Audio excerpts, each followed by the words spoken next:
பிலிப்பியருக்கு நிருபம் 2ஆம் அதிகாரம் 19 முதல் 23 வசனங்கள் வரைக்கும் தீமோத்தேயுவை குறித்து ஒரு சாட்சியை பவுல் எழுதுகிறார். இந்த வசனத்தில் தீமோத்தேயுவுக்கு அவர் கொடுக்கிற அநேக சாட்சிகள் இருந்தாலும் அதில் மிக முக்கியமாக ஒரு விஷயத்தை நாம் கவனிக்க வேண்டியிருக்கிறது. 2 வாட்டி அதை சொல்றாரு. 19வது வசனத்தில், சீக்கிரமாய் தீமோத்தேயுவை உங்களிடத்தில் அனுப்பலாம் என்று கர்த்தராகிய இயேசுவுக்குள் நம்பி இருக்கிறேன் அப்படின்னு இருக்கு. அடுத்து 23ஆம் வசனத்தில், என் காரியங்கள் இன்னபடி நடக்கும் என்று நான் அறிந்தவுடனே அவனை அனுப்பலாம் என்று நினைத்திருக்கிறேன். ஒரு தலைவரிடத்திலிருந்து இன்னொரு இடத்திற்கு ஒரு மனுஷனை அனுப்ப அவர் முயற்சி செய்கிறார். தன்னிடத்தில் இருக்கிற ஒருத்தனை அனுப்ப முயற்சி செய்கிறார். இந்த அனுப்பப்படுகிற மனுஷன் எப்படிப்பட்டவனாக இருக்க வேண்டும், அவனுக்கு என்ன குவாலிஃபிகேஷன் என்பதுதான் இந்த இடத்துல பவுல் நமக்கு சொல்லிக் கொடுக்கிறதான மிக முக்கியமான விஷயம். அவரிடத்துல அநேக சீஷர்கள் இருக்கிறார்கள். நமக்கு எல்லாருக்குமே தெரியும், பைபிளில் பவுலிடத்துல அநேகர் இருக்கிறார்கள். அத்தனை பேரிலும் அவர் சொல்ற ஒரு வார்த்தை, என்னை போல மனதுள்ளவன் அவனை என்று வேறு ஒருவனும் என்னிடத்தில் இல்லை அப்படிங்கிறார். அப்போ தேவன் அனுப்புகிறதற்கு, இந்த அனுப்புகிறவன் அப்படிங்கிறதுக்கு என்ன அர்த்தம் அப்படின்னு கேட்டீங்கன்னா, நீங்க அப்போஸ்தலர்கள் அப்படின்ற வார்த்தையை கவனிக்கிறீங்க இல்லையா? அப்போஸ்தலர் அப்படிங்கிற வார்த்தைக்கு என்ன அர்த்தம் அப்படின்னு கேட்டீங்கன்னா, அனுப்பப்படுகிறவர்கள். இந்த அனுப்பப்படுகிறவர்கள் எப்படிப்பட்டவர்களாக இருக்க வேண்டும் என்று வேதம் சொல்லுது. இந்த அனுப்பப்படுகிறவர்கள் ரொம்ப முக்கியம். இப்போ உங்களையும் என்னையும் கர்த்தர் அனுப்பி இருக்கிறாரு. வசனம் சொல்லுது, நீங்கள் போய் சகல ஜாதிகளுக்கும் நீங்கள் போய் அப்படின்னா என்னன்னா, கர்த்தர் நம்மளை என்ன பண்றாரு? அனுப்புறாரு. நம்ம அத்தனை பேருமே அனுப்பப்பட்டவர்கள். அதுல பிரத்யேகமாக அப்போஸ்தலர்களுக்கு அப்படி ஒரு பேரே இருக்கிறது, அனுப்பப்படுகிறவர்கள் அப்படின்னு இருக்கு. அவங்க வேலையை அவங்க அந்த 1ஆம் நூற்றாண்டுல செஞ்சு முடிச்சிருக்கிறாங்க அப்போஸ்தலர்கள். இப்போ இன்னொரு காரியத்தை நீங்க பாத்தீங்கன்னு சொன்னா, அதுக்கு முன்னாடி பிதாவாகிய தேவன் இயேசு கிறிஸ்துவை பூமிக்கு என்ன செய்யறாரு? அனுப்பி வச்சிருக்கிறார். அவர் தான் தன்னுடைய குமாரனை அனுப்பி நம்மளை மீட்கும்படி. இப்போ ஒரு ஓமையில் அவர் சொல்றாரு, அநேக ஊழியர்களை அந்த தோட்டத்தின் எஜமான் அனுப்பினான். அவர்கள் ஒரு சிலரை அடித்தும், ஒரு சிலரை கொலை செய்தும், ஒரு சிலரை கல்லெறிந்தும் போட்டார்கள். கடைசியாய் என் குமாரனை அனுப்பினால் அவர்கள் பயப்படுவார்கள் என்று சொல்லி அவன் குமாரனை அனுப்பினான். அவர்களோ அந்த குமாரனை சுதந்திரவாளி என்று சொல்லி பிடித்து அடித்து கொலை செய்து போட்டார்கள். தோட்டத்துக்கு புறமே கொலை செய்து போட்டார்கள். இது யாரை பத்தி சொல்லப்பட்டிருக்கிறது? இயேசு பத்தி சொல்லப்பட்டிருக்கு. அப்ப இயேசு கிறிஸ்துவும் பிதாவினாலே நமக்கு அனுப்பப்பட்டவர். இயேசு கிறிஸ்து அப்போஸ்தலர்களை அனுப்பி வைக்கிறார். அந்த அப்போஸ்தலர்களில் ஒருத்தர் தான் யாரு? பவுல். பவுல் ஒருத்தனை அனுப்புகிறார். அனுப்பும்போது இந்த குவாலிஃபிகேஷனை எதிர்பார்க்கிறார். அதாவது எல்லாரையும் எல்லா இடத்துக்கும் நம்ம என்ன பண்ணிட முடியாது? அனுப்பிட முடியாது. நம்மகிட்ட நிறைய பேர் இருப்பாங்க, அதனால எல்லாரையுமே எல்லா இடத்துக்கும் அனுப்பிட முடியாது. ஒரு சிலர்லாம் நம்ம அனுப்பணும்னா அந்த வேலையை ஒழிச்சு கட்டாமல் விட மாட்டான். நம்ம அனுப்பின வேலையை கம்பல்சரி ஒழிச்சு கட்டிட்டு தான் மறு வேலை பார்ப்பான். நம்ம அப்புறமா யோசிப்போம், நம்ம இவனை ஏன் அனுப்பினோம், இவனுக்கு பதிலாக அவனை அனுப்பி இருக்கலாமே அப்படின்னு. இந்த அனுப்பப்படுதல், அனுப்புகிறவன் அப்படிங்கிறதுக்கு மிக முக்கியமான குவாலிஃபிகேஷன் வேணும். எல்லாரையும் கர்த்தர் அனுப்புகிறது இல்லை. கர்த்தர் எல்லாரையும் அனுப்ப விரும்புகிறார், ஆனால் எல்லாரையும் என்ன இடத்துக்குள்ள அனுப்புகிறது இல்லை. இப்போ 2 பேர் தாவீதுக்கு செய்தி கொண்டு ஓடுறாங்க. உங்க எல்லாருக்கும் தெரியும். அந்த செய்தியை கொண்டு போகும்போது அப்சலோம் மரித்த செய்தியை என்ன செய்யறாங்க? கொண்டு போய் சொல்லணும். ஓடும்பொழுது யோவாபுக்கு தெரியுது யாரை அனுப்பணும், யாரை அனுப்பக்கூடாது என்று தெரிகிறது. அவன் சொல்றான், நான் போறேன்றான். அவன் சொல்றான், இல்லை நீ போக வேண்டாம், அவன் போகட்டும் அப்படின்னு. ஏன்? அவனுக்கு செய்தியை எப்படி சொல்ல வேண்டும் என்று தெரியும். தாவீது கிட்ட போய் செய்தியை எப்படி சொல்லணும்னு தெரியும். ஏன்னா சவுல் இறந்துட்டான்னு ஒருத்தன் ஓடி போய் சொல்றான். அவனையே இவன் கொண்டுட்டான் தாவீது. அதாவது அபிஷேகம் பண்ணவர் மேல் நீ கைப்போட துணிகரம் வந்து என்னன்னு சொல்லி கொலை பண்ணிட்டான்.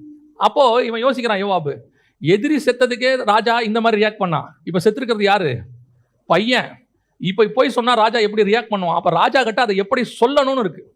அந்த விஷயத்தை கன்வே பண்ணக்கூடிய ஆளு ராஜா கிட்ட சொல்றதுக்கு யோவாப் யோசிக்கிறான். அப்போ அவன் சொல்றான், இல்லை அவன் போகட்டும், நீ போகாத, உனக்கு சொல்ல தெரியாதுன்னு அவன் நினைக்கிறான். ஆனால் பின்னாடி ஓடினவன் செய்தியை சொல்லுகிறான். இந்த 2 பேர் அனுப்பப்பட்டு 2 பேர் சொல்ற செய்தியும் ஒரே செய்தி தான், ஆனால் சொல்லுகிற விதம் வேறு. அவன் வேற விதமா சொல்றான், இவன் வேற விதமா சொல்றான். அதே மாதிரி தான் கர்த்தர் நம்மகிட்டையும் செய்தி கொடுத்து அனுப்புறாரு. ஒவ்வொருத்தரையும் அனுப்ப விரும்புகிறார். ஆனால் அனுப்பப்படுகிற நாம் சரியாய் செய்தி கொண்டு போய் சேர்க்கிறோமா? ஒருத்தர்கிட்ட போய் கரெக்டாக சொல்றோமா? 2 காரியத்தை சொல்றோம், அதில் ஒன்று சொல்லிட்டு ஒன்று சொல்லாட்டி நம்ம என்ன சொல்கிறோம்? ஏன்பா 2 விஷயத்தை செய்ய சொன்னால் என்ன, ஒன்று மட்டும் செஞ்சுட்டு ஒன்று விட்டுட்டு வந்துட்டியே. நம்ம ஊரில் சாதாரணமாக சொல்லுவாங்க, அவன் பயங்கர அறிவாளிங்க, ரொம்ப ஷார்ப்பு, வெட்டிட்டு வானா கட்டிட்டு வந்துடுவான் அப்படிம்பாங்க. அவன் சொல்கிறதையும் செய்வான், சொல்லாததையும் சேர்த்து செய்வான், பயங்கர ஷார்ப் அப்படின்னு சொல்லுவாங்க. அப்போ அந்த அனுப்பப்படுகிறவன் எவ்வளவு எஃபிஷியண்டாக இருக்கிறானோ அதற்கு ஏற்ற மாதிரி தான் அந்த விஷயமும் நடக்கும். அப்போ பவுல் பார்க்குறாரு, எங்ககிட்ட இருக்கிறதுலையே தி பெஸ்ட் யாரு அப்படின்னு பார்த்தீங்கன்னா தீமோத்தேயு தான்ப்பா இருக்கிறதுலையே பெஸ்ட்டு. அவனுக்கு சில குவாலிஃபிகேஷனை அவர் சொல்லுகிறாரு. இப்போ உங்களை என்னையும் கர்த்தர் அப்படித்தான் அனுப்புகிறார், அனுப்பி கொண்டு இருக்கிறார். அப்படி அனுப்பினதுனால தான் இன்ன வரைக்கும் நம்மளை இங்கே வந்து உட்காந்துருக்கிறோம். இப்போ நீங்களும் இங்கிருந்து போக வேண்டியவர்கள், உங்க வீட்டுக்கு இல்லை, தேவனுடைய காரியமாய் போக வேண்டியவர்கள். அப்போ அனுப்பப்படுகிற உங்களுக்கு என்ன குவாலிஃபிகேஷன் இருக்க வேண்டும் என்று கர்த்தர் பார்க்கிறார். முதலாவது வாசிங்க, பிலிப்பியருக்கு 2ஆம் அதிகாரம் 19வது வசனத்தை வாசிங்க. அன்றியும் நானும் உங்கள் செய்திகளை அறிந்து மனத்தேறுதல் அடையும்படிக்கு சீக்கிரமாய் தீமோத்தேயுவை உங்களிடத்தில் அனுப்பலாம் என்று கர்த்தராகிய இயேசுக்குள் நம்புகிறேன். முதலாவது, நான் அனுப்புகிறவன் சொல்லுகிற செய்தி, அவன் திருப்பி எனக்கு கொண்டு வரக்கூடிய செய்தி எப்படிப்பட்டதாக இருக்க வேண்டும்? எனக்கு மனத்தேறுதல் உண்டாக்கக்கூடியதாக இருக்க வேண்டும். அவன் திருப்பி கொண்டு வரக்கூடிய செய்தி, இல்லை அவனை பற்றி நான் கேள்விப்படுகிற செய்தி எனக்கு துக்கத்தை உண்டாக்கக்கூடாது, வேதனையை உண்டாக்கக்கூடாது. நான் என்ன ரீசனுக்காக தீமோத்தேயு உங்ககிட்ட அனுப்புறேன் தெரியுமா? அவன் திரும்பி வரும்பொழுது எனக்கு என்னத்தை கொண்டு வருவான்? மனத்தேறுதலை கொண்டு வருவான். இப்போ நீங்க எப்படி இருக்கீங்க, ஏதா இருக்கீங்கன்னு எனக்கு தெரியாது. அவனுடைய நம்பிக்கையை பாருங்க. இருக்கிறவன் தப்பா இருப்பான், எனக்கு தெரியாது. நீங்க எப்படி இருப்பீங்கன்னு எனக்கு தெரியாது. ஆனா எனக்கு ஒரு நம்பிக்கை இருக்கு. திரும்பி வரும்போது தீமோத்தேயு என்ன செய்வான் தெரியுமா? எனக்கு மனத்தேறுதல் உண்டாக்குற செய்தியை தான் கொண்டு வருவான். அவன் திரும்பி வரும்போது எனக்கு துக்கமான செய்தி கொண்டே வரமாட்டான். அப்ப என்னங்க அர்த்தம்? அங்க துக்கமா இருந்தாலும் தீமோத்தேயு வந்து பொய் சொல்லுவானா? அங்க தப்பா நடந்தாலும் தீமோத்தேயு வந்து ஐயோ இப்படி சொன்னா பவுல் வெசனப்படுவாரு அப்படின்னு சொல்லிட்டு பவுலுக்கு ஏத்த மாதிரி மாத்தி பேசுவானா? இல்ல பவுலுக்கு துக்கப்படக்கூடாது என்பதற்காக இல்லாத ஒரு காரியத்தை பவுலுக்கிட்ட சொல்லுவானா? கிடையாது. அப்ப இது என்ன குவாலிஃபிகேஷன்? நீங்கள் இன்னும் எப்படி இருக்கிறீங்க எனக்கு தெரியாது. நான் உங்களை தீமோத்தேயு தான் அனுப்பலானே இருக்கிறேன். ஆனா எனக்கு ஒண்ணு தெரியும், உங்ககிட்ட இருந்து தீமோத்தேயு எங்களுக்கு வரும்போது எனக்கு வரக்கூடிய செய்தி மனத்தேறுதல் உண்டாக்குற செய்தியாகத்தான் இருக்கும். இதுதான் தீமோத்தேயுவின் மேலே பவுல் வச்சிருக்கிறதான நம்பிக்கை. இப்போ தேவன் ஆதாமை அனுப்புகிறார், பூமிக்கு உருவாக்கி கொடுக்கிறார். ஆனால் ஆதாமை குறித்து வசனம் என்ன சொல்லுது? வாசிங்க. ஆதியாகமத்தின் புஸ்தகம் 6ஆம் அதிகாரம் 6வது வசனத்தை வாசிங்க பார்ப்போம். தாம் பூமியிலே மனுஷனை உண்டாக்கினதற்காக கர்த்தர் மனஸ்தாபப்பட்டார், அது அவர் இருதயத்துக்கு விசனமாயிருந்தது. நான் ஒரு ரீசனுக்காக ஆதாமை அனுப்பினேன், ஒரு நோக்கத்துக்காக அனுப்பினேன். ஆனா அவனை பத்தி எனக்கு வர செய்தி எனக்கு எப்படி இருக்கு? அந்த மனித சமுதாயத்தை பத்தி, அந்த அவங்கள பத்தி எனக்கு வர நியூஸ் எப்படிப்பட்டதா இருக்குது? விசனமா இருக்கு. எனக்கு அவங்க சொல்ற காரியங்கள், எனக்கு வந்து அவங்கள பத்தி சொல்ற விஷயங்கள் எனக்கு விசனமா இருக்கு. நான் நல்லா தான் உண்டாக்குனேன், நான் சந்தோஷமா தான் உண்டாக்குனேன். கர்த்தர் தான் உண்டாக்கினதை பார்த்தார், எல்லாம் எப்படி இருந்தது? நன்றா இருந்தது. நான் உண்டாக்குனது எல்லாமே எனக்கு சந்தோஷமா தான் இருந்துச்சு. நான் நல்ல நோக்கத்துக்கு தான் உண்டாக்குனேன். ஆனா ஒரு 1500 1650 80 வருஷம் கழிச்சு எனக்கு வரக்கூடிய செய்தி எப்படிப்பட்டதா இருக்கிறது? விசனமா இருக்கு. சோதோமை பத்தி எனக்கு வர செய்தி எப்படி இருக்கு? விசனமா இருக்குது. அவர் சொல்றாரு, இது உண்மைதானா? நான் இறங்கி போய் பார்க்கிறேங்கிறாரு. நான் எதிர்பார்க்கிற செய்தி வேற, என் இருதயத்துக்கு ஏற்ற செய்தி. ஆனால் எனக்கு வந்து சேரக்கூடிய செய்தி என்னை துக்கப்படுத்துகிறது.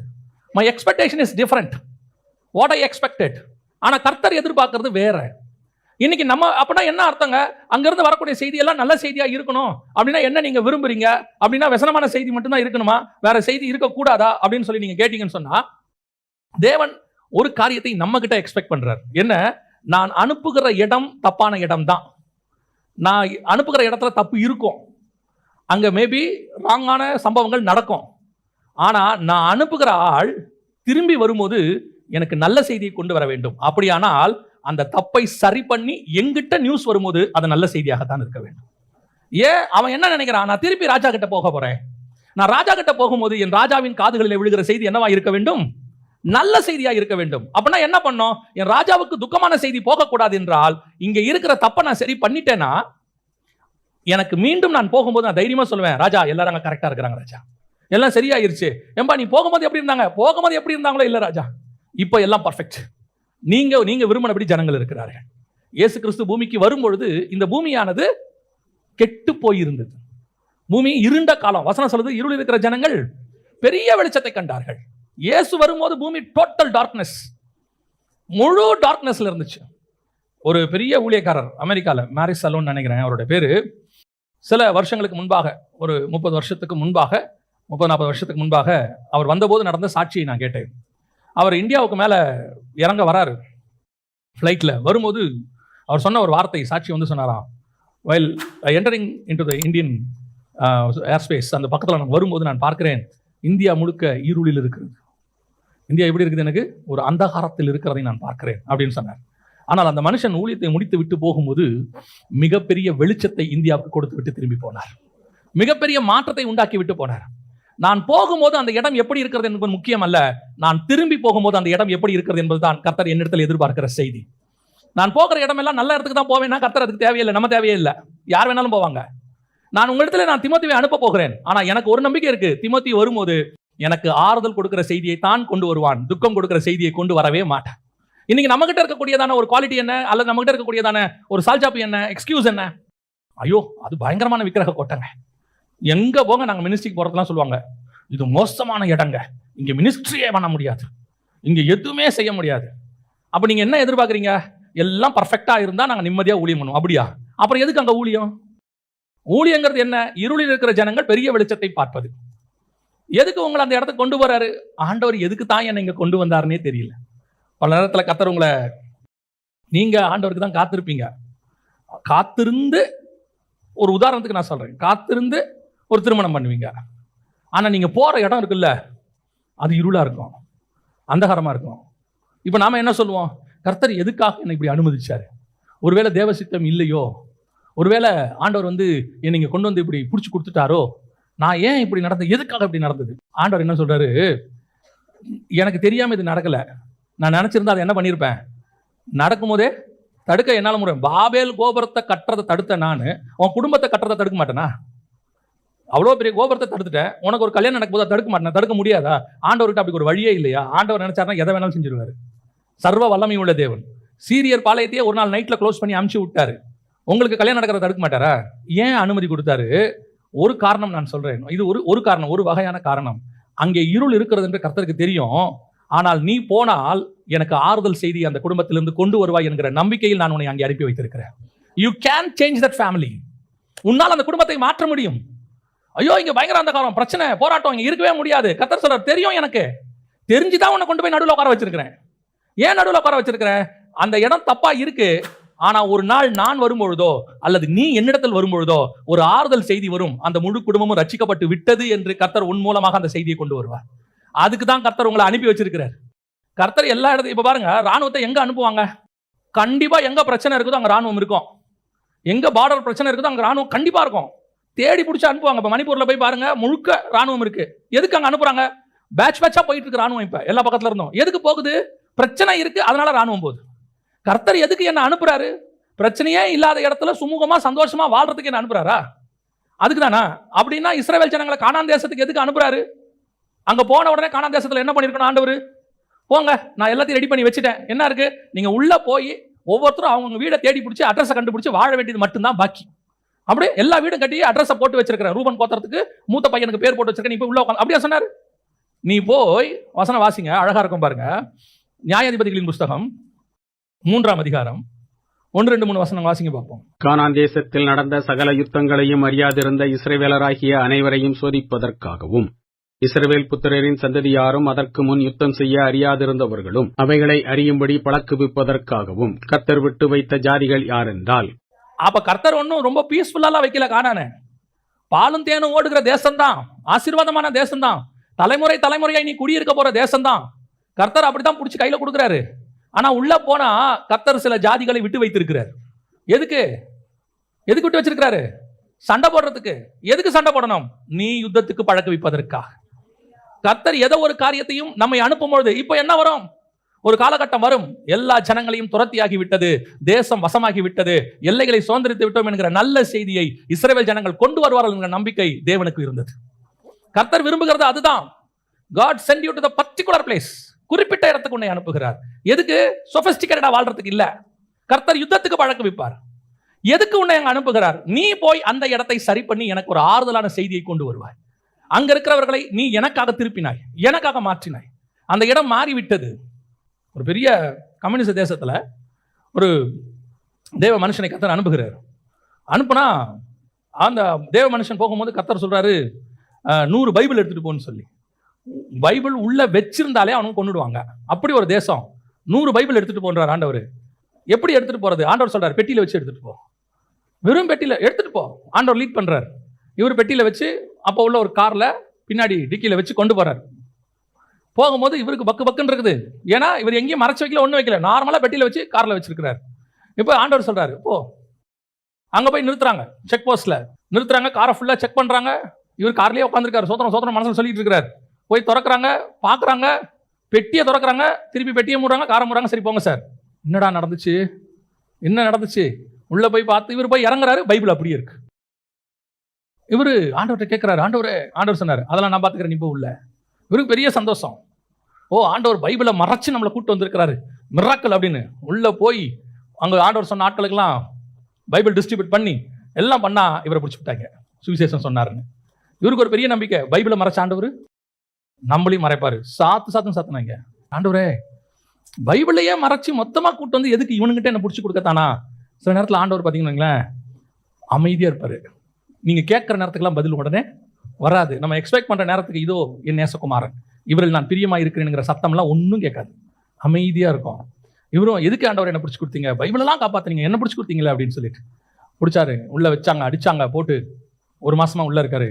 அப்பொழுது ஒரு ரஷ்ய அதிகாரி வந்து கேட்டான், எதுக்கு இந்த மாதிரி அடி வாங்குற, ஏன் இவ்வளோ கஷ்டப்படுற, எதுக்கு நீ இப்படி பண்ணணும், இந்த இயேசு உனக்கு அப்படி என்னத்தான் பண்ணார், இந்த 1 மாசமா நாங்கள் ஒன்று அடிக்கிறோம் உன்னை காப்பாற்றினாரா அப்படின்னும் போது இவருடைய சாட்சியை அவருக்கு சொல்ல தொடங்கினார். அந்த அதிகாரிக்கு சொல்ல தொடங்கினார். அந்த அதிகாரி கொஞ்சம் கொஞ்சமாக இவனோட டெய்லி பேச ஆரம்பித்தான். டெய்லி வந்து கடைசியில் அந்த அதிகாரி ஆண்டவரை ஏற்றுக்கொண்டான். அந்த அதிகாரி இவர் கையால் ஞானஸ்நானம் எடுத்தார். கர்த்தர் சொன்னார், இதுக்கு தான் உன்னை நான் பிடிச்சி கொடுத்தேன், எனக்கு தெரியும் நீ திரும்பி வரும்போது எனக்கு ஒரு நல்ல செய்தியை நீ கொண்டு வருவாய் என்று சொல்லி. நான் அனுப்புகிற இடம் ராங் பிளேஸ் தான், நான் அனுப்புகிற இடம் தப்பான இடம் தான். உங்கள் எக்ஸ்பெக்டேஷன் எது வேணாலும் இருக்கும். நான் போகிற இடம் அப்படி இருக்கும், நான் போகிற இடம் இப்படி இருக்கும், அது பாலும் தேனும் ஓடுற தேசம். ஆமாம், பாலும் தேனும் ஓடுற தேசம் தான் கையை பிடிச்சி கொடுப்பாங்க. உள்ளே போனால் ராட்சதர்கள் இருப்பாங்க. என்ன ஆண்டவரே ராட்சதர் இருக்கிறான், நான் தான் விட்டு வச்சிருக்கிறேன். ஏன் கொஞ்சம் யுத்தத்துக்கு உன்னை பழக்க வைக்க வேண்டி இருக்கிறது, உனக்கு பொறுமையை சொல்லிக் கொடுக்க வேண்டி இருக்கிறது, உனக்கு அமைதியை சொல்லிக் கொடுக்க வேண்டி இருக்கு. நம்ம என்ன செய்யறோம் தெரியுமா, ராட்சதனை ஜெயிக்கிறதுக்கு பதிலாக நம்ம ராட்சதனை மாறிடுறோம். ராட்சதன் நம்மளை பார்த்து பயப்படுறான். நம்மளை ஆண்டவர் எதுக்கு அனுப்பி வச்சாரு, அங்கிருந்து நல்ல செய்தியை கொண்டு வருவோம். நம்ம போய் நம்ம நடந்துக்கிற விதம் கேட்டா என்ன சொல்றது, இவங்களோட வாழவே முடியாது, இவங்களோட இருக்கவே முடியாது. ஆண்டவர் சொல்வார், இல்ல நீ இரு. ஏன் இரு, நீ அங்க இரு, முதல்ல நீ மாறு, உன் மூலமாய் அந்த இடம் மாறும், ஒரு நாள் மொத்தமும் மாறி இருக்கும். சில நேரத்தில் கர்த்தர் சிலரை விட்டு வைக்கிறது யுத்தத்துக்கு பழக்க வைக்கிறதுக்கு. ஆண்டவர் நம்மளை ஒரு குடும்பத்துக்கு அனுப்புறது, ஒரு வேலைக்கு அனுப்புறது, ஒரு இடத்துக்கு அனுப்புறது, அதை உடைச்சிட்டு வர்றதுக்கு இல்ல, அதை கட்டி கொண்டு வருவதற்கு. கண்டிப்பாங்க ராங் பிளேஸ் தான் இருப்பாங்க, ராங் பர்சன் தான் இருப்பாங்க. அவர் பிலிப்பியருக்கு எழுதும்போது அப்படிதான் சொல்றாரு, எனக்கு அங்க நிலைமை என்னன்னு தெரியாதுப்பா, ஆனா எனக்கு ஒண்ணு மட்டும் தெரியும் தீமோத்தேயுவை பத்தி, உங்களை சரி பண்ணி திரும்பி வரும்போது எனக்கு ஆறுதல் செய்தி தான் கொண்டு வருவான். நான் கொரிந்தியர்கிட்ட வரும்போது தப்பான செய்தியை கேட்டேன், கலாத்தியர்கிட்ட வரும்போது தப்பான செய்தியை கேட்கிறேன், கொரிந்தியருக்கு வரும்போது உபதேசத்தில் மாறி போகிறார்கள் என்று சொல்லி நான் பார்க்கிறேன், கலாத்தியருக்கு எழுதும்போது இவ்வளவு சீக்கிரம் நீங்கள் மாறி போக நான் எதிர்பார்க்கவில்லைன்னு சொல்றான். ஒவ்வொரு இடத்துக்கிட்ட இருந்து வரக்கூடிய நியூஸ் எனக்கு ராங் நியூஸா இருக்கு, ஆனா எனக்கு ஒரு நம்பிக்கை இருக்கு, பிலிப்பில இருந்து வரும்போது நல்ல நியூஸ் வரும். ஏன்னா பிலிப்பை குறித்து எனக்கு நம்பிக்கை இருக்கோ இல்லையோ தெரியாது, தீமோத்தேயுவை குறித்து எனக்கு நம்பிக்கை இருக்கிறது. அவன் நான் அனுப்பி வைத்தால் திரும்பி வரும்போது சரியாகத்தான் கொண்டு வருவான். சில இடத்தெல்லாம் பாருங்க, எவ்வளவு ஒரு கிரிட்டிக்கலான பொசிஷன் இருந்தால் ஆஃபீஸில் ஒரு பர்டிகுலர் பர்சன் அனுப்பி வைப்பாங்க, பர்டிகுலர் பர்சன் அனுப்புவாங்க. அவங்க அந்த மேனேஜ்மெண்டோட நம்பிக்கை என்ன தெரியுமா, அந்த ஆள் போனால் என்ன பண்ணுவான், கன்ஃபார்மாக சரி பண்ணி கூட்டிகிட்டு வருவான், அவன் சால்வ் பண்ணிடுவாங்க பிரச்சனையை. அதுதான் மேனேஜ்மெண்ட் அவன் மேலே வச்சிருக்கிற நம்பிக்கை. அதே நம்பிக்கை இயேசுவின் மேலே பரலோகம் வச்சிச்சு. முழு பூமியும் கெட்டு போய் கிடக்குது, இப்போ என்ன செய்யலாம், கடைசியாய் குமாரனை அனுப்புவோம். ஏன், அவர் கண்டிப்பாய் சரி பண்ணி விட்டுத்தான் பூமியை விட்டு மேலே வருவார். இயேசுவும் அதே வேலையை சரியா செஞ்சுட்டு வந்தார். திரும்பி வரும் பொழுது பூமி அனைத்தையும் மாற்றி இருந்தார், எல்லாவற்றையும் அவர் சரி பண்ணி வச்சிருந்தார். அவர் குமாரன் கொண்டு போய் ராஜ்யத்தை பிதாவின் கையில் ஒப்படைத்தார்னு வசனம் சொல்லுது. அவர் இழந்து போனது ரட்சியத்தை எல்லாத்தையும் சரி பண்ணிட்டார். முதலாவதாக நம்மை கர்த்தர் அனுப்புகிற நோக்கம் எதுக்கு, கர்த்தருக்கு ஆறுதல் கொடுப்பதற்கு. நீங்க போகிற இடத்துல இருந்து கர்த்தருக்கு ஆறுதலான செய்தி தான் வரணும். திருப்பியும் சொல்றேன், நீங்க அனுப்புகிற இடம், கர்த்தர் உங்களை அனுப்புகிற இடம் பெர்ஃபெக்ட் கிடையாது, ராங் பிளேஸா இருக்கும். ஆனா அவருக்கு உங்க மேல ஒரு நம்பிக்கை இருக்கு, அதை நீங்கள் சரியாய் மாற்றுவீர்கள் என்கிற நம்பிக்கை இருக்கு. இப்ப யோசிச்சு பாருங்க, கணவன் மனைவி 2 பேரும் ரட்சிக்கப்பட்டிருக்காங்கன்னு வச்சுக்கோங்க, 2 பேரையும் கர்த்தர் இணைக்கிறாரு. ஆனா வர்ற இடம் 2 எப்படி இருக்கும், ராங்கா தான் இருக்கும். ஆனா 2 பேரும் சேர்ந்து சரி பண்ண அந்த இடம் என்ன ஆகும், சீக்கிரம் சரியாயிரும். ஒரு ஆள் சரி பண்றதுக்கு 2 பேரும் சேர்ந்து சரி பண்ணா சீக்கிரம் சரியாயிரும். அவ்வளவுதான் விஷயம். 2வது, தீமோத்தேயுவை அனுப்புகிறதுக்கு என்ன காரணம், வாசிங்க 20வது வசனம் வாசிங்க. அதேனென்றால் உங்கள் காரியங்களை உண்மையாய் விசாரிக்கிறதற்கு என்னைப் போல மனதுள்ளவன் அவனையன்றி வேறொருவனும் என்னிடத்தில் இல்லை. 2வது, அனுப்பப்படுகிறவனுக்கு இருக்கக்கூடியதான மிக முக்கியமான விஷயம் என்ன அப்படின்னா, உண்மையாய் விசாரிக்கிற சுபாவம் என்ன இருக்கணும், உண்மையா விசாரிக்கணும். சிலர் விசாரிப்பாங்க, ஆனா அந்த விசாரணைக்கு பின்னாடி என்ன இருக்குன்றது ரொம்ப முக்கியம். சிலர் கேஷுவலா விசாரிச்சுட்டு விட்டுருவாங்க. அந்த உண்மையாய் விசாரிக்கிறதுங்கிறது தான் ரொம்ப முக்கியம். ஆண்டவர் எக்ஸ்பெக்ட் பண்றது உண்மையா விசாரிக்கிறதுனா என்ன அப்படின்னு கேட்டீங்கன்னா, இப்போ நான் ஒரு உதாரணத்துக்கு சொல்றேன். மணிப்பூருக்கு ஒரு ஊழியத்துக்கு போயிட்டு வரோம். வரும்போது 2 விதமான மக்களை பார்க்கிறோம். 2 விதமான மக்கள். ஒரு குரூப், என்ன பிரதர் மணிப்பூர் போனீங்களாமே, ஆமா போயிட்டு வந்தோம், எப்படி இருக்காங்க மக்கள் எல்லாரும், அங்கே பிரச்சனைகள் இருக்கு, ஜனங்கள் சபைகள் கொஞ்சம் பாதிக்கப்பட்டிருக்கு, ஜனங்கள் கொஞ்சம் தேவைகள் இருக்காங்க, நம்ம சந்திச்சோம் எல்லாம் சொல்றோம். ஓ அப்படியா, சோம் பண்ணுவோம், அவ்வளோதான். இவருடைய விசாரணை என்னவாயிருச்சு, முடிஞ்சிருச்சு. இப்போ இவருடைய விசாரணைக்கு பின்னாடி என்ன இருந்துச்சு, இவருடைய விசாரணைக்கு பின்னாடி என்ன இருந்துச்சு, சும்மா ஒரு பேருக்கு விசாரிச்சாச்சு, அவ்வளோதான். அந்த 4 உச்சி கொட்டினார்ல, இதுதான் அவருடைய பரிதாபம். மணிப்பூர் மேலே அவருக்கு பாரம் எவ்வளோ இருந்துச்சு. நான் ஒரு எக்ஸாம்பிளுக்கு இப்போ மணிப்பூர்ன்றதுனால சொல்கிறேன், பொதுவாக சொல்கிறேன். எந்த ஒரு விசாரணையுமே, இப்போ ஒருத்தர் நமக்கு தெரிஞ்ச ஒருத்தர் பாதிக்கப்பட்டாங்க, உடனே அவங்க என்னாச்சு, அவங்களுக்கு அடிக்கப்பட்டாலாம், அப்படியா பாவம். சரி, அப்புறம் எப்போ சாப்பிட போகிறோம்? இவ்வளோதான் இவன் விசாரிப்பு. இவனுடைய மொத்த விசாரிப்பு அவ்வளோதான். ஆனால் இதே மணிப்பூருக்கு இன்னொரு குரூப் இருக்கு. ஒரு ஊழியக்காரரை பார்த்தேன், நான் பார்த்ததை சொல்கிறேன், கோயம்புத்தூர்லேருந்து. அவர் மிக கடினப்பட்டு இங்கேருந்து புறப்பட்டு அங்கே போய் அவர் எப்படி எப்படிலாம் வந்தார் நான் சொல்ல விரும்பலை, தேவையும் இல்லை நமக்கு. அவ்வளோ கஷ்டப்பட்டு அந்த ஜனங்களை போய் சந்தித்து அவங்களுக்கு தன்னுடைய தேவைகள், அவங்களோட தேவைகளை சந்தித்து, நான் சொல்லுவேன் அந்த இடத்துக்கு போயிட்டு வர்றது ஒரு வகையில் உயிரை பணையம் வைக்கிற விஷயம். அது எப்படி கிராஸ் பண்ணி எப்படி போகணுங்கிறதுலாம் சாதாரணமான விஷயம் இல்லை. அதை அவர் செஞ்சுட்டு திருப்பி வந்து சென்னைக்கு வரார். அவரை பார்க்குறோம், அவர் சொல்கிறார் விசா போனோம், பார்த்தோம், இந்த மாதிரிலாம் செஞ்சோம். இப்போ இவருக்கும் மணிப்பூர் விஷயம் கேள்விப்பட்டாரு, நம்மகிட்ட ஒருத்தர் கேட்டாரு, அவரும் கேள்விப்பட்டாரு. 2 பேர் விசாரிக்கிறதுக்கு என்ன இருக்குது? வித்தியாசம் இருக்குது. உண்மையாய் விசாரிக்கிறவன் அவன் விசாரிக்கும் போது அவன் இருதயம் அங்கே போய்விடும். ஏதோ ஒன்று செய்யணும், ஏதோ ஒன்று பண்ணணும். அவன் செய்யறானோ இல்லையோ அவன் இருதயத்தில் ஒரு பாரம் வந்துடும். அவன் ஊக்கமா ஜெபம் பண்ணுவான், அழுவான், உபவாசிப்பான். ஏன்னா அவனால் அவ்வளோதான் முடியும்னு வச்சுக்கோங்க. எல்லாராலையும் எல்லாம் செய்ய முடியாது, எல்லாரும் அங்கே மணிப்பூருக்கு போயிட முடியாது, எல்லாரும் உதவி செய்யவும் முடியாது, எல்லாருக்கும் அப்படி வாய்ப்பும் இல்லை, அவங்க கிட்ட பலனும் இல்லை. ஆனா கேள்விப்பட்ட உடனே ஒரு ஃபாஸ்டிங் போடுறான் பாருங்க, உண்மையா அழுகுறான் பாருங்க. அதைத்தான் கர்த்தர் சொல்றாரு, உண்மையாய் விசாரிக்கிறவன். அவனுடைய விசாரணைக்கு பின்பாக ஒரு உண்மை இருக்கிறது. சிலர் தீர்ப்பை முடிவு பண்ணிடுவான், அதுக்கப்புறம் விசாரிப்பாங்க, சொல்லுங்க. ஆனா அவன் மைண்ட்ல ஏற்கனவே என்ன ஆயிருச்சு? தீர்ப்பை ரிஜிஸ்டர் பண்ணிட்டாங்க, இவருக்கு தான் சாதகமா நம்ம பேச போறோம்னு முடிவு பண்ணிட்டாங்க. நீங்க உட்காந்து நீங்க பேசுங்க, அவங்க கேட்டே இருப்பாங்க. நீங்க என்ன பேசினாலும் கடைசியா முடிவு யாருக்கு தீர்ப்பு கொடுப்பாங்க? இவங்க சைடு கூட. இதுக்கு பேர் என்ன கிடையாது? உண்மையான விசாரணை கிடையாது. உட்காந்து ரெண்டுத்தையும் கேட்கறது. சிலருடைய மைண்ட் எல்லாம் அப்படி ஆயிடும். ஃபர்ஸ்டே ஃபிக்ஸட், இவர் தான் சரி, இவர் தான் பக்கா. இவங்க என்ன சொன்னாலும் அவங்க மைண்ட் ஏறாது. இவங்க சைடு உண்மையாக இருக்கும். ஆனா கர்த்தருடைய விசாரணைன்னு ஒன்று இருக்குது. கர்த்தர் தான் நீதியாய் விசாரிக்கிறவர். அல்லேலூயா. வாசிங்க 68ஆம் சங்கீதம் 5வது வசனத்தை வாசிங்க. தம்முடைய பரிசுத்த வாசஸ்தலத்துக்கு தேவன் திக்கற்ற பிள்ளைகளுக்கு தகப்பனும் விதவைகளுக்கு. அவருடைய விசாரணை எப்படி இருக்குதான்? ஒருத்தன் பாதிக்கப்பட்டானா தகப்பனா இருந்து விசாரிக்கிறாராமா. அவர் விசாரிக்கும் போது ஜட்ஜா இருந்து விசாரிக்கிறது ஒரு பக்கம், ஆனா பாதிக்கப்பட்டவன் சைட்ல எப்படி இருக்கிறாராம்? தகப்பனை போல இருந்து விசாரிக்கிறாராம். பல நேரங்களில் நம்முடைய பாதிப்பு ஜனங்களுக்கு தெரியாது, நம்ம நியாயம் அவர்களுக்கு தெரியாது. சில நேரத்தில் நம்ம பண்றது எல்லாமே தப்பா தான் தெரியும், நம்ம எவ்வளவு செஞ்சாலும் அவங்களுக்கு தப்பா தான் தெரியும். ஆனா விசாரிக்கிறவர் ஒருத்தர் இருக்கிறார், விசாரித்து முடிவெடுக்கிறவர் ஒருத்தர் இருக்கிறார். நம்மளை அனுப்பி வச்சிருவாங்க, எல்லாம் பண்ணிடுவாங்க, நம்ம போய் எல்லா வேலையும் பண்ணிடுவோம். கடைசியா என்ன தெரியுமா சொல்லுவாங்க? மேல இருந்து அந்த ஆள் ஒன்றும் சரியில்லைங்க, வேலையில்லைன்றுவான். நம்ம உண்மையாக தான் பண்ணியிருப்போம். அந்த போர்டு என்ன முடிவெடுக்கும் தெரியுமா? அந்த மேல இருக்கிற டைரக்டர்ஸ் என்ன சொல்றாங்களோ அதை தான் அவங்க ஏற்றுப்பாங்க. உடனடியாக இவனை வேலையிலேருந்து தூக்கிடுவாங்க, உடனே தூக்கிடுவாங்க, விசாரிக்கவே மாட்டாங்க. உடனே பேப்பர், நீங்க ஒரு 3 மாசத்துக்குள்ள 1 மாசத்துக்குள்ள நீங்க உடனே ரிசைன் பண்ணிட்டுங்க, பேப்பர் போட்டுருங்க. இப்போ இவர் கேட்பாரு, எதுக்கு? நான் நல்லா தானே ஒர்க் பண்ணேன், நான் இல்ல உங்க மேல கொஞ்சம் அலிகேஷன்ஸ் வந்திருக்குது. அப்ப அவர் சொல்வாரு, இல்லையா நீங்க என்ன விசாரிக்கவே இல்லையே, ஒன்னும் விசாரிக்கல, நாங்க விசாரிச்சிட்டோம் ஏற்கனவே. அவங்க அவன் யாரா இருப்பான்? நமக்கு எதிரியா இருப்பான், பேசுனதெல்லாம் அகைன்ஸ்டா இருக்கும். அப்ப விசாரிக்கிறவர் எப்படிப்பட்டவன்? அவன் சொல்றதை நம்புறவன், நம்ம சொல்றதை அவன் ஏறாது. சில நேரத்தில் சொல்லுவாங்க, ஏழையின் சொல் ஏற்றுக்கொள்ளப்படாது. சில நேரத்தில் அப்படி நம்ம ரிஜெக்ட் பண்ணிடுவாங்க, விசாரிக்காம ரிஜெக்ட் பண்ணிடுவாங்க. அப்ப ஆண்டவர் பார்க்கிறாரு, நான் அவர்கள் விசாரிக்கிற விதமாய் விசாரிக்கிறவன் அல்ல. உன்னுடைய காரியங்கள் மனுஷனுக்கு தெரியாமலேயே போகலாம், சில நேரத்தில் நம்மளால தெரியப்படுத்தவே முடியாது. அப்படியே அது ஹிடன் ட்ரூத்தாவே இருக்கும். சில ஹிடன் ட்ரூத்னுவாங்க, மறைவான உண்மையாக இருக்கும். ஆனா கர்த்தர் சொல்றாரு, நான் நீதியாய் விசாரிக்கிறவன், என்னுடைய விசாரணை வேற விதமாக இருக்கும். வாசிங்க ஏசாயா 11:4 வாசிங்க. நீங்க நீதியின்படி ஏழைகளை விசாரித்து யதார்த்தத்தின்படி. அப்ப கர்த்தருடைய விசாரணை ரொம்ப வித்தியாசம். என்னுடைய பர்சனல் ஒப்பீனியன் என்ன ரீசன் அப்படின்னு சொன்னா, என்னுடைய நீதியை மனுஷனால் தீர்க்க முடியுமான்னு எனக்கு நம்பிக்கை இல்லை. அவங்க நல்லவங்க தான், பட் நான் சொல்றதை அவரால் முழுசா புரிஞ்சுக்க முடியுமான்னு தெரியாது. ஆனா எனக்கு ஒரு நீதியுள்ள நியாயாதிபதி இருக்கிறார், அவர் என்னை நீதியாய் விசாரிக்கிறவர். ஏன் தெரியுமா? இப்ப நம்ம போய் ஒரு ஜட்ஜி கிட்ட சொல்றோம், அவர்கிட்ட நம்மளால கரெக்டா கன்வே பண்ண முடியுமான்னு தெரியல, இல்ல நம்ம நியமிக்கிற வக்கீல் கரெக்டா கன்வே பண்ணுவாரான்னு தெரியல. ஜட்ஜி என்ன செய்வாரு? அவங்க சொல்றதை வச்சுதான் என்ன கொடுப்பாரு? தீர்ப்பு கொடுக்க போகிறாரு. சோ நம்மளோட நீதியை நம்மளாலேயே சரியா சொல்ல முடியுமான்னு தெரியாது. சிலர் செய்யாமையே வாய்ஜாலத்திலே ஓட்டுவான், சிலர் செஞ்சிடுவான், அவனுக்கு வாய்ஜாலமே இருக்காது, அதை ப்ரொபகண்டா பண்ண தெரியாது, எக்ஸ்போஸ் பண்ண வேண்டிய அவசியம் இல்லை என்ன கேட்டா. ஆனா அவனுக்கு எக்ஸ்போஸ் பண்ணவும் தெரியாது. அவனை பார்த்தா எல்லாரும் சொல்லுவாங்க, இவருக்கு என்னங்க சும்மா அவர் ஏதாவது செஞ்சாராம்பா, அவன் உண்மையிலே செஞ்சிருப்பான், அது யாருக்குமே தெரியாது. அவன் 10 ரூபாய் 5 ரூபாய் கொடுத்துருப்பான், இவன் 5000 ரூபாய் திருடிட்டு 50 ரூபாய் கொடுத்துருப்பான். இவன் 5000 ரூபாய் திருடுன தெரியாது, 50 ரூபாய் கொடுத்தது தெரியும். அவன் அவங்ககிட்ட காசுல உண்மையா 5 ரூபாய் கொடுத்துருப்பான், அது வெளியவே தெரியாது. அப்ப என்ன ஆகும், ஒரு நாள் நம்முடைய நீதி மறைக்கப்பட்ட மாதிரி இருக்கும். நான் சொல்றதெல்லாம் உதாரணம். இதே மாதிரி நல்ல விஷயம் உங்க குடும்பத்துல உங்களுக்கு நடந்திருக்கும். நீங்க செய்த நல்லது எதுவுமே கண்ணுக்கு தெரிஞ்சிருக்காது.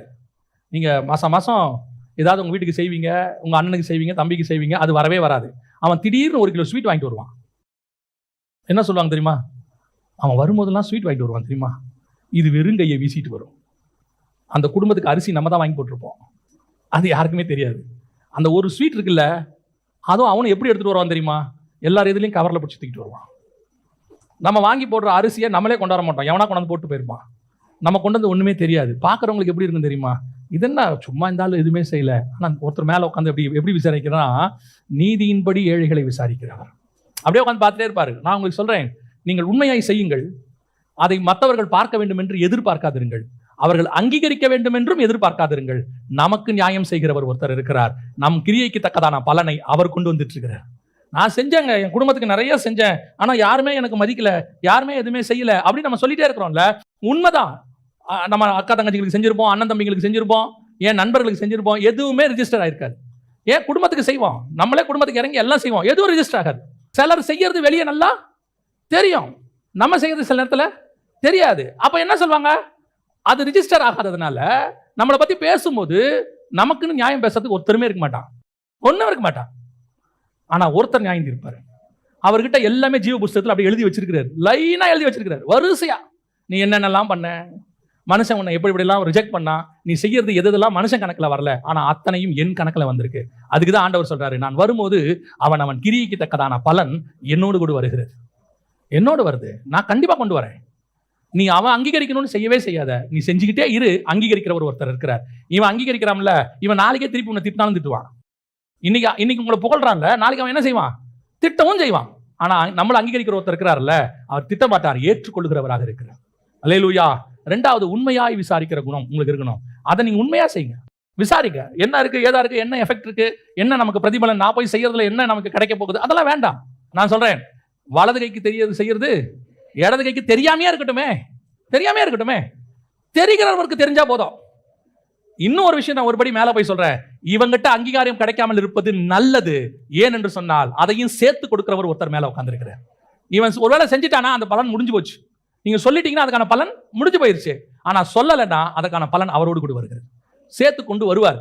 பூமியிலையும் ஆசீர்வதிப்பார், வானத்திலும் ஆசீர்வதிப்பார். அடுத்து தீமோத்தேயு கிட்ட இருந்த 3வது மிக முக்கியமான காரியம் வாசிங்க. பிலிப்பியர் நிருபம் 2ஆம் அதிகாரம் 21வது வசனம் வாசி. மற்றவர்கள் எல்லாரும் கிறிஸ்து இயேசுக்குரியவைகளை தேடாமல், இது 3வது சுபாவம். உங்களுடைய தேடுதல் எதன் மேல இருக்குது? உங்களுடைய எக்ஸ்பெக்டேஷன் எதன் மேல இருக்குது? இப்போ பிதா இயேசுவை அனுப்பினார். இயேசு எதற்காக பூமிக்கு வந்தார்? வாசிங்க, லூக்கா 19:10 வாசிங்க. இழந்து போனதை தேடவும் ரட்சிக்கவுமே மனுஷகுமாரன் வந்திருக்கிறார் என்றார். அப்ப பிதா எதுக்கு என்ன அனுப்பி வச்சாரு? இழந்து போனதை தேடுறதா மனுஷகுமாரனுடைய எண்ணம். அப்ப நான் எதுக்குரியதை தேடுறேங்கிறது ரொம்ப முக்கியம். இன்னைக்கு இப்ப இயேசுவை ஏற்றுக்கொள்வதற்கு முன்பதாக நீங்கள் உங்களுக்குரியதை 100% தேடி இருப்பீர்கள். உங்களுக்குரியதை 100% தேடுவீங்க. நீங்க தேடுறதெல்லாம் யாருக்குரியதா இருக்கும்? உங்களுக்குரியதாவே இருக்கும்.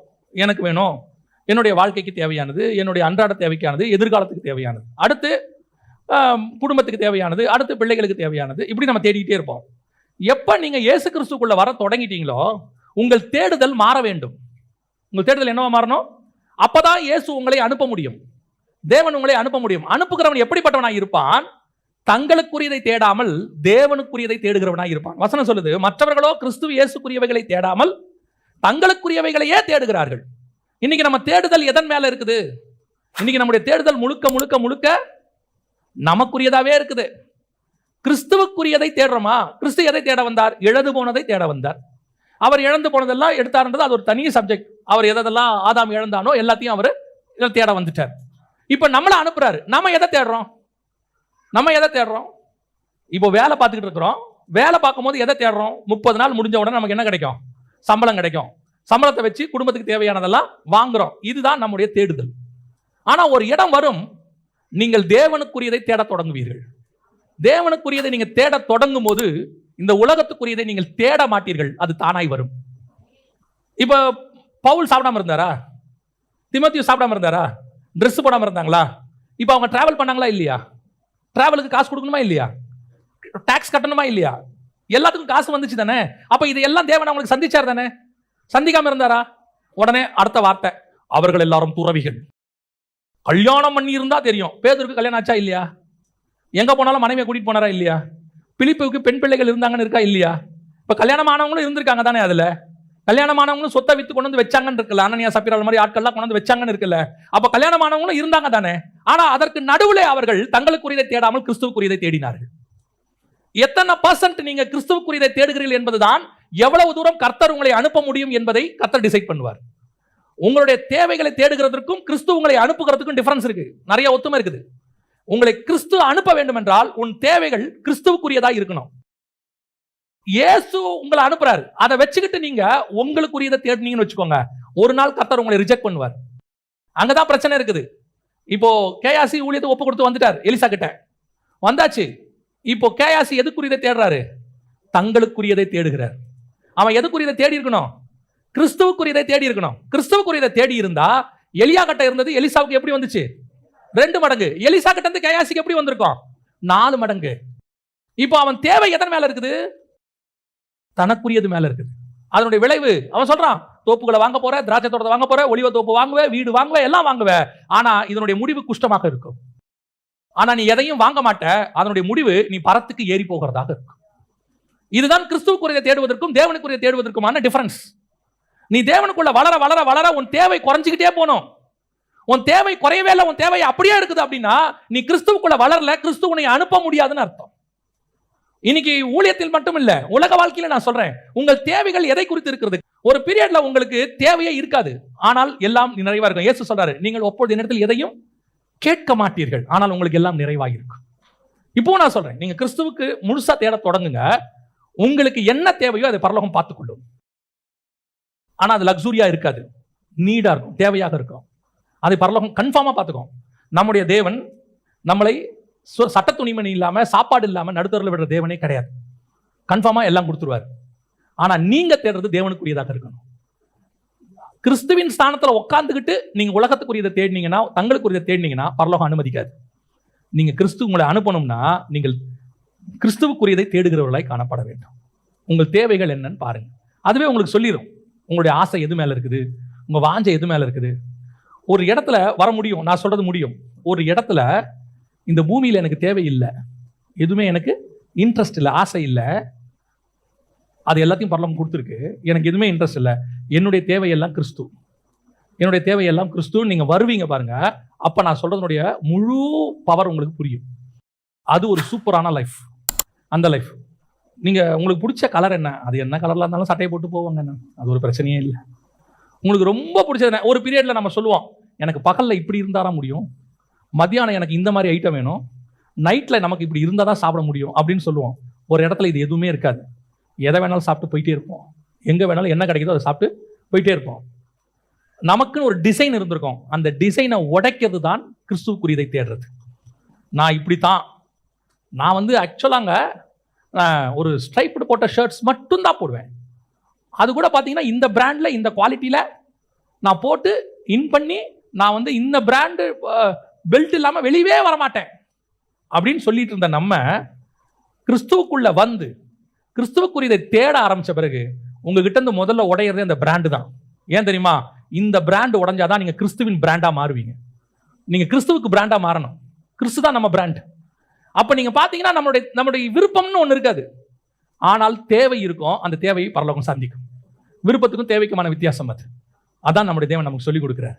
எதை தேடுகிறீர்கள்? மற்றவங்க எல்லாம் தங்களுக்குரிய தேடுறாங்க, அனுப்பி வச்சா போயிட்டு வரும்போது அவனுக்கு கொஞ்சம் எடுத்து வச்சுக்கிறான். ஆனா தீமோத்தேயு அப்படி இல்லை. பவுல் கொடுத்தானா தங்கிட்ட இருக்கிறதையும் கூட போட்டு செஞ்சுட்டு எவ்வளோப்பா ஆச்சு? 1.5 லட்ச ரூபா செலவாச்சு. 1 லட்சம் தானே கொடுத்து விட்டேன், அது பார்த்துக்கலாம் விடுங்க. இந்த 50,000 எங்கேருந்து வந்துச்சு? இருந்துச்சு விடுங்க. அதுக்கான கணக்கே சொல்ல மாட்டான், எப்படி செலவாச்சு எங்கேருந்து வந்துச்சுன்னு சொல்ல மாட்டான். அது அவன் தான் போட்டிருப்பான், அதை அவன் சொல்லவே மாட்டான், யோசிக்கவே மாட்டான். ஒரு சில கூட்டம் இருக்கு, 1 லட்சம் கொடுத்துருப்பான், 80,000 செலவு பண்ணியிருப்பான், 20,000 கணக்கே இருக்காது. என்ன கணக்குனே தெரியல, ஒரு 20,000 மிஸ் ஆகுது, எடுத்து வச்சிருப்பான். ஏன் இவ்வளோ தூரம் போயிட்டு வரோம், நமக்குன்னு ஒன்று வேணாமா, நம்ம பிள்ளைகளுக்குன்னு ஒன்று வேணாமா? கர்த்தர் பார்த்துட்டே இருப்பார். இதை கர்த்தர் பார்த்துட்டே இருப்பார். அதாவது நம்முடைய ஆண்டவர் ரொம்ப சென்சிட்டிவான ஆண்டவர்.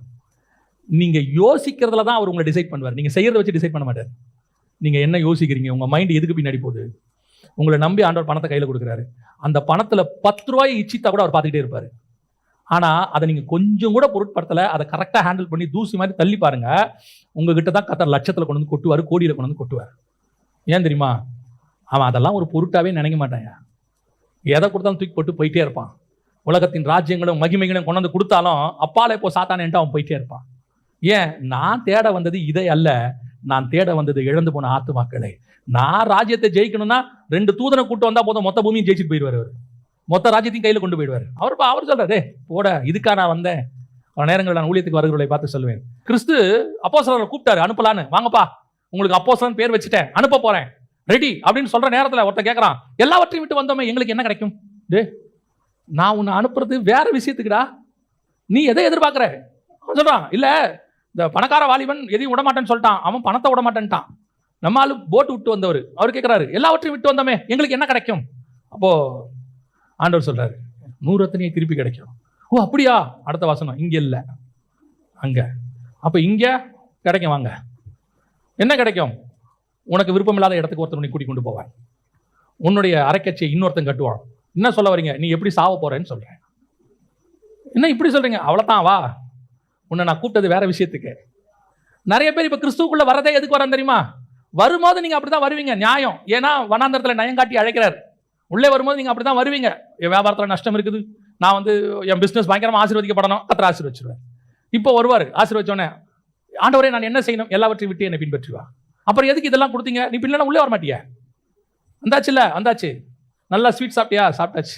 ஒரு டாக்டர் இருந்தார், அவர் சொன்னார், என்னென்ன வேணுமோ எல்லாம் சாப்பிட்டுக்கோங்க அப்படின்னாரு. அவர் அப்படி தான் சொன்னார்.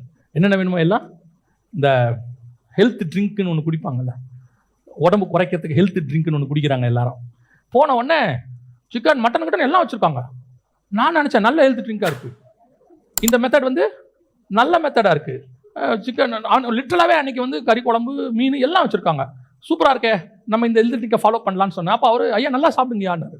எல்லாம் சாப்பிட்டு முடிச்சோன்னு சொன்னார், ஐயா நாளையிலேருந்து எதுவுமே கிடையாது, நாளையிலேருந்து ஃபுல் ரெஸ்ட்ரிக்ஷன், நான்வெஜ்லாம் தொடப்படாது.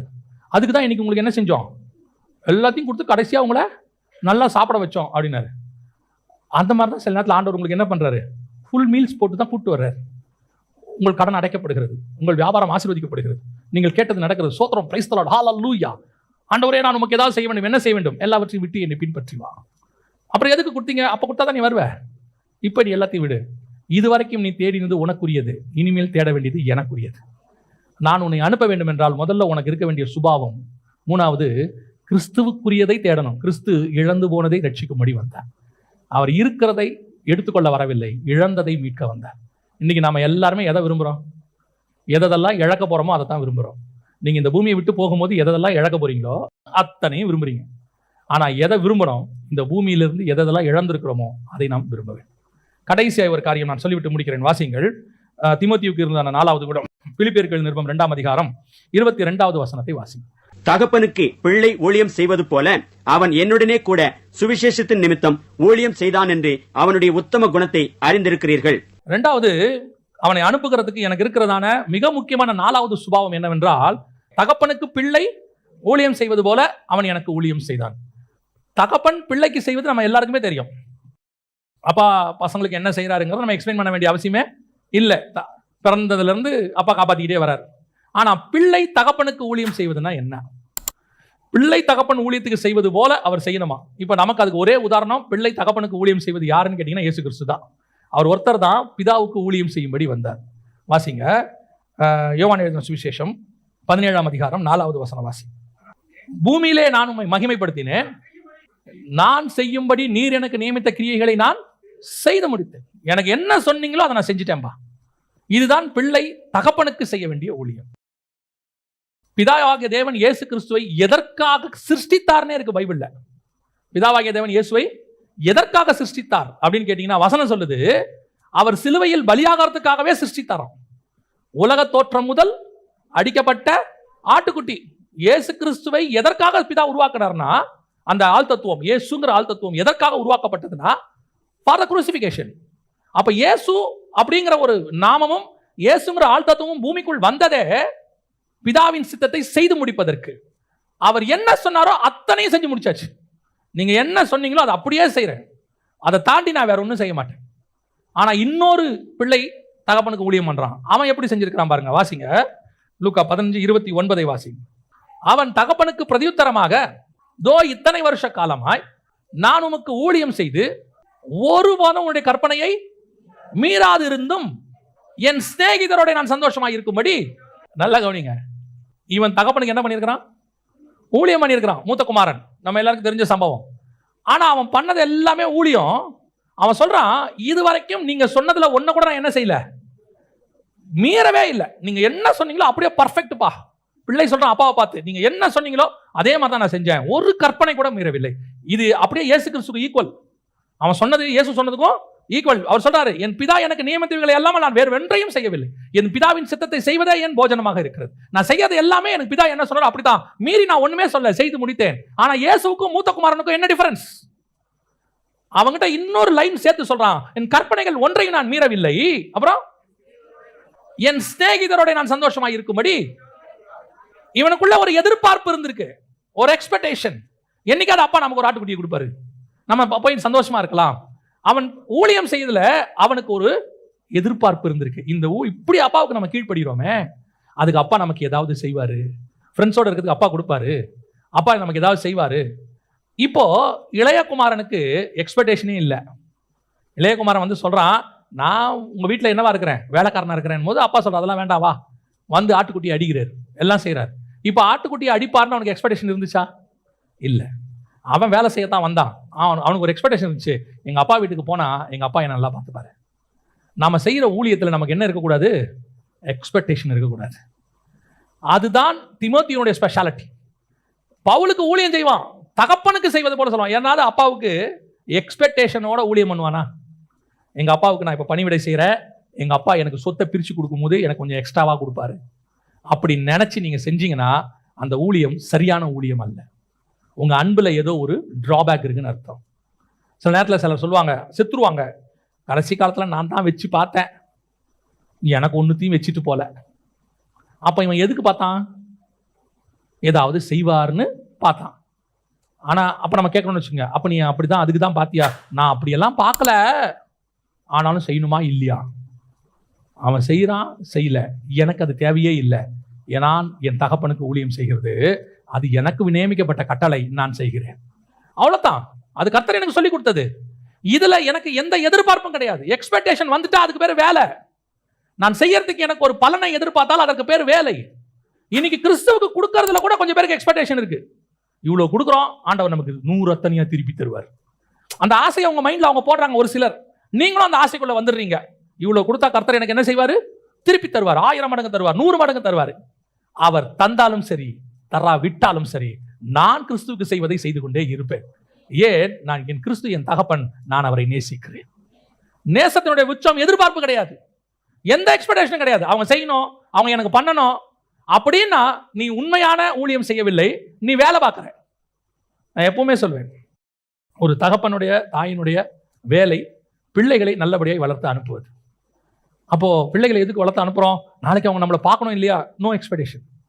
அவன் பார்த்தாலும் சரி, அவன் பார்க்க விட்டாலும் சரி. பார்த்தா அவனுக்கு நல்லது, அது கிறிஸ்து அவனுக்கான பலனை கொடுப்பாரு. பார்க்காவிட்டால் அவனுக்கும் கிறிஸ்துக்கும் உள்ளது. என்னை பார்க்க போகிறவர் ஒருத்தர் இருக்கிறார், அவர் அதை செய்வார். நிறைய பேர் என்ன தெரியுமா, பிள்ளைகள் எப்படி இருந்தாலும் நாளைக்கு பார்ப்பாங்க. இன்னொரு குரூப் இப்படி இருக்கு, என்ன இருக்கு, கொஞ்சம் சொத்தெல்லாம் நம்ம கையிலேயே இருந்தாதான் நாளைக்கு பிள்ளைங்க நம்மளை மதிப்பாங்க. கொஞ்சம் பணம் நம்ம கையில் இருந்தாதான் பிள்ளைங்க என்ன செய்வாங்க, நம்மளை மதிப்பாங்க. பணம் மட்டும் நம்ம கிட்ட இல்லைன்னா எந்த பிள்ளையும் மதிக்காது. நான் சொல்றேன், பணத்துக்காக ஒரு பிள்ளை உன்னை மதிக்கிறான் என்றால் அவன் சரியான பிள்ளை இல்லை என்று அர்த்தம். there is no expectation. அவன் செஞ்சாலும் சரி, செய்யா விட்டாலும் சரி, நான் செய்ய வேண்டிய வேலையை நான் செய்து கொண்டிருப்பேன். எனக்கு கொடுக்கப்பட்ட பொறுப்பை நான் செய்து முடிப்பேன். நாளைக்கு அவன் செய்யாம போனா நான் அவனை குறை சொல்ல வேண்டிய அவசியம் இல்ல. அது கர்த்தருக்கும் அவனுக்கும் உள்ளது. என் நம்பிக்கை இன்னைக்கு கண்மலையின் மேலே, முடிவு வரைக்கும் என் நம்பிக்கை கண்மலையின் மேலே மட்டும்தான். எனக்கு ஒத்தாசை வரும் பர்வதத்துக்கு நேரா தான் என் கண்களை ஏறெடுப்பேன். நடுவில் யாரை நோக்கி ஏறெடுக்க மாட்டேன்.